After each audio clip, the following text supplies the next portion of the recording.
seeing it, so I want to make sure. Oh, I see. So, one little thing. Katsu Hayabi, you said it this morning. Effortless power. Effortless power occurs when, come here, Dan. I'm going to load energy into Dan's shoulder. I'm going to put his shoulder in a little kink right here. Kink it up. And if I'm driving energy into his shoulder, and then I want to go to a different place with it as he begins to respond, and I keep energy in it and pull, I get one kind of response. It looks like that, it feels like that. You may or may not get him with it, but I can tell you what, he feels all this, and then he feels all this. And he may just decide to feel and do something different than it. Yeah, as I do that. So if you load energy into his system, and then drop your arm, and hold on to it, just drop your arm up, flop 2 rapid bunny ears, drop the arm, boom. It feels different, doesn't it? So you add energy, you load him up, relax off entirely, then you add energy again at the bottom, and you get completely different effect. And it's any pressure relationship.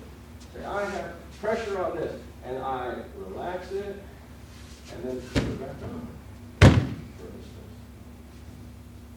You basically have a pressure relationship and a release, push it, relax.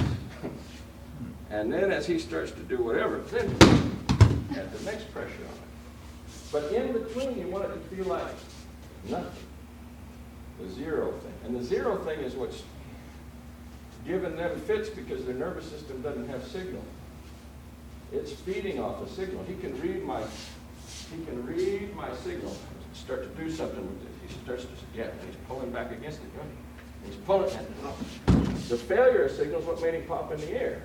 Because I had pressure on it, and he's pulling, and I relax it. I take it off entirely. But if I have pressure and then pressure back up, fight it. There you go. Oh, you're being too nice to me. You can stop me. Pressure. Yeah, there you go. Good. And then feel the thing disappear? Yes. You want the thing to disappear entirely. You've got pressure on me. It goes away. It comes back. It goes away. Comes back. So you turn it off and on like a switch. And you're working on the pressure gradient in your hands, what you're feeling against their body with your hand. So that there's something there and then there's nothing there. Then there's something there again. And it can be a pulse. You can do it like you have a pressure relationship like this. And then I just sort of take the pressure off and bring it back on after my center collapses a little bit. So you have this, and I'm bridging weight up, and then bridging weight up again. Good. And now I just let this arm collapse, and he feels this big void occur. And everything starts falling into it. And as that occurs, then I'll bring it back on. But only about the pressure of like you're bouncing a basketball. Not a huge pressure, because if I overbear it, the signal becomes elongated. He gets a longer amount of time and a longer amount of pressure than you want. And it'll be like, boom, boom. He'll read that. He'll feel it coming.